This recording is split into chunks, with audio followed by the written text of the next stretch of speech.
नमस्कार दोस्तों, मैं रविराज गोस्वामी और आप देख रहे हैं अपडेट स्टार। स्वागत है आप सभी का। दोस्तों, आज की इस वीडियो में आप सबको बताने वाला हूं कि कैसे अगर आप होम लोन लेना चाहते हैं तो उसके लिए कौन कौन सा पेपर आपके पास होना मोस्ट इम्पॉर्टेंट है। और दोस्तों, इसमें ये भी बताने वाले हैं कि दरअसल बैंक कौन कौन सा किस पर्पस के लिए आपको होम लोन बैंक से मिल सकता है। दोस्तों, फर्स्टली आप ये जान लीजिए सबसे पहले कि जो भी बैंक से हम लोन लेने के लिए जाते हैं, खास करके होम लोन, तो हमको 4 रीजन के लिए होम लोन बैंक प्रोवाइड करता है। नंबर 1 जो रीजन होता है दोस्तों कि अगर आप कहीं पे होम परचेज करना चाहते हैं, कहीं से आप घर बना बनाया खरीदना चाह रहे हैं या फ्लैट खरीदना चाह रहे हैं या कोई सोसाइटी में अगर आप अपना प्रॉपर्टी लेना चाह रहे हैं तो उसके लिए बैंक आपको होम परचेज लोन देता है।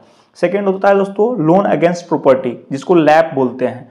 लोन अगेंस्ट प्रॉपर्टी का मतलब होता है कि ऑलरेडी आपके पास कोई प्रॉपर्टी है जिसको आप रिनोवेट कराने के लिए कोई काम पड़ गया, उसको आगे कंस्ट्रक्शन करवाना है, उसके पर्पज से आप लोन लेना चाहते हैं तो उसके अगेंस्ट में लैप मिलता है, जिसको लोन अगेंस्ट प्रॉपर्टी बोला जाता है। दोस्तों, थर्ड नंबर पे होता है टॉप अप लोन।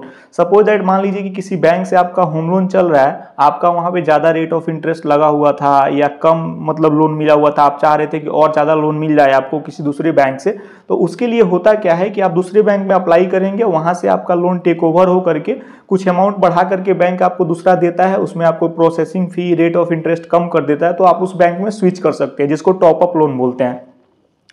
थर्ड होता है कंस्ट्रक्शन, यानी कि आपके पास कोई प्लॉट पड़ा हुआ है, जमीन आप परचेज किए हुए हैं, उस पर आप घर बनाना चाह रहे हैं तो आपको कंस्ट्रक्शन लोन मिलेगा। वो भी एक टाइप का होम लोन ही होता है, जिसको घर बनाने के पर्पज से बैंक देता है। दोस्तों, इन चारों लोनों को लेने के लिए आपको, अगर आप बिजनेसमैन हैं तो आपको क्या क्या पेपर चाहिए, और अगर आप सैलरीड कस्टमर हैं, आप कहीं पे जॉब करते हैं तो आपको क्या क्या डॉक्यूमेंट चाहिए। सबसे पहले दोस्तों ये जान लीजिए कि 4 ही डॉक्यूमेंट्स भी रिक्वायर्ड होता है आपको। जो होता है आइडेंटिटी प्रूफ, कि आप रहते कहाँ पे हैं, जो आपका पहचान है, इसके लिए कुछ डॉक्यूमेंट्स बैंक मांगता है। तो इसमें आप वोटर आईडी कार्ड दे सकते हैं, पैन कार्ड दे सकते हैं, आधार कार्ड दे सकते हैं, ड्राइविंग लाइसेंस दे सकते हैं। अगर आपके पास दोस्तों पासपोर्ट है तो पासपोर्ट भी आप इसके लिए दे सकते हैं। तो मेनली लगभग सारे लोगों के पास पैन कार्ड आधार कार्ड अवेलेबल होता है, तो आपको सिंपली पैन आधार दे देना है इसमें। सेकेंड नंबर पे आता है आपका आइडेंटिटी प्रूफ, हो गया फोटो, पैन कार्ड, आधार कार्ड आपने दे दिया। सेकेंड में आता है दोस्तों कि आप रेसिडेंस प्रूफ, यानी कि एड्रेस प्रूफ आपका कहाँ का है, जहाँ पे आप रहते हैं वहाँ का कोई डॉक्यूमेंट्स आपको बैंक में प्रोवाइड करना होता है। तो उसके बदले में आप क्या क्या बैंक में दे सकते हैं। सबसे पहले आपके पास वोटर आईडी कार्ड होगा तो उसमें से भी आपका मिल सकता है, या बिजली बिल आता होगा तो बिजली बिल दे सकते हैं, जिसको इलेक्ट्रिसिटी बिल बोलते हैं, वो आप दे सकते हैं। अगर आपके पास दोस्तों क्रेडिट कार्ड का बिल आता है, आपके घर पे डिलीवर होता है, उसको दे सकते हैं। बैंक स्टेटमेंट जो आता है उसमें अगर आपका एड्रेस मेंशन है तो आप bank statement as a address proof submit कर सकते हैं बैंक में। दोस्तों, अगर बात करें आप कहीं रेंट पे रहते हैं तो आपके पास रेंट एग्रीमेंट भी होता है, जिसको आप बैंक में सबमिट कर सकते हैं। रेंट एग्रीमेंट का भी एक आपका एड्रेस प्रूफ होता है। ये 2 चीज आपने जान गए, आइडेंटिटी यानी आपका पहचान क्या है उसके लिए डॉक्यूमेंट्स, और आप रहते कहाँ पे हैं एड्रेस प्रूफ के लिए दे दिया आपने। अब थर्ड नंबर पे दोस्तों आता है इनकम प्रूफ के लिए डॉक्यूमेंट्स आपसे बैंक मांगता है, तो उसके लिए क्या क्या आपको बैंक में सबमिट करना होता है।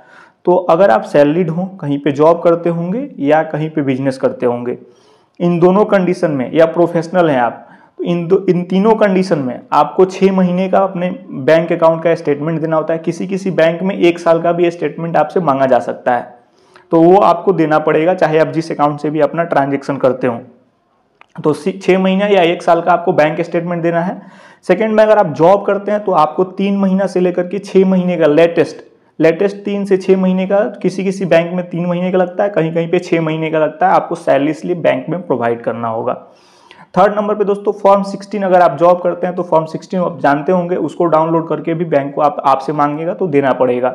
और जो लोग जॉब नहीं करते हैं, अपना बिजनेस है या कहीं से भी उनका इनकम का दूसरा सोर्स है, तो उनको आईटीआर जो फाइल करते हैं उनको आईटीआर सबमिट करना होता है बैंक में, इनकम टैक्स रिटर्न, जो मिनिमम आपके पास 2 साल का तो होना ही होना चाहिए, और दोनों आईटीआर के बीच में कम से कम 6 महीने का गैप रहना चाहिए।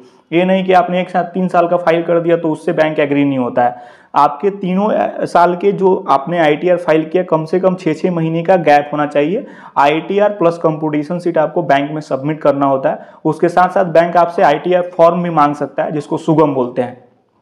ये हो गया आपका इनकम डॉक्यूमेंट्स। दोस्तों, मैं शॉर्ट में बता रहा हूँ, एक्चुअली कुछ एडिशनल डॉक्यूमेंट्स होते हैं जो नॉर्मल किसी किसी केसेज में मांगा जा सकता है। अगर उस सारी चीज़ों को मैं डिस्कस करने लगूँ तो वीडियो काफ़ी लंबा हो जाएगा, इसलिए मैं मेनली जो डॉक्यूमेंट्स रिक्वायर्ड होता है उसी के बारे में इस वीडियो में बता रहा हूँ। आपने 3 चीज़ जान लिया। अब फोर्थ नंबर पर दोस्तों बात करते हैं कि प्रॉपर्टी में कौन कौन सा डॉक्यूमेंट्स हमको देना पड़ेगा अगर लोन लेना चाह रहे हैं तो।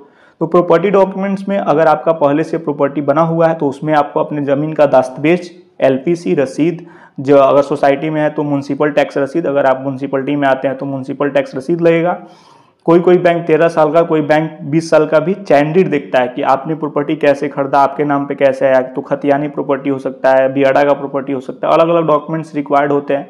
या पहले आपने किसी से खरीदा उसका भी दस्तावेज बैंक आपसे मांगता है। तो ये सारा डॉक्यूमेंट्स आपको बैंक में सबमिट करना होता है। अगर आप मान लीजिए कोई घर खरीदना चाह रहे हैं, उसका तो पेपर आपके पास पहले से होगा नहीं, तो उस कंडीशन में क्या होता है कि बैंक आपसे एग्रीमेंट कॉपी मांगता है। यानी कि जिसका आप घर खरीदने वाले हैं उसके साथ आपका एक एग्रीमेंट होगा साइन, जो स्टैम्प पेपर पे होता है। उस एग्रीमेंट कॉपी को आप बैंक में सबमिट करते हैं और उस प्रॉपर्टी का सारा पेपर आपको निकलवा करके बैंक में सबमिट करना होता है। या आपका जो पार्टी है जिससे आप खरीदना चाह रहे हैं उसके पास अगर ऑलरेडी चैंडिड उस प्रॉपर्टी का है तो आप उसका डॉक्यूमेंट सबमिट करेंगे और उस बेस पे आपको होम परचेज करने के लिए लोन मिल सकता है एग्रीमेंट कॉपी के बेस पे। अगर आप घर बनाना चाह रहे हैं तो उस कंडीशन में आपको प्रॉपर्टी का पेपर सेम लगेगा, लेकिन इसमें होता क्या है कि पार्ट वाइज आपको पेमेंट मिलेगा। जैसे 3 पार्ट में पेमेंट होगा, वन टाइम आप 30% काम कंप्लीट करेंगे तो उतना पेमेंट आपको फर्स्ट टाइम छोड़ा जाता है। ऐसे ही पार्ट वाइज आपको पेमेंट मिलता है। बस यही मेनली 4 डॉक्यूमेंट्स आपको रिक्वायर्ड होते हैं, जैसे कि आप समझ ही गए होंगे। और दोस्तों उम्मीद करता हूँ कि आप सबको वीडियो सही लगा हो। अगर कुछ इसके रिलेटेड क्वेरी हो तो आप वीडियो में कमेंट कर सकते हैं। मिलते हैं नेक्स्ट वीडियो, तब तक के लिए धन्यवाद, जय हिंद।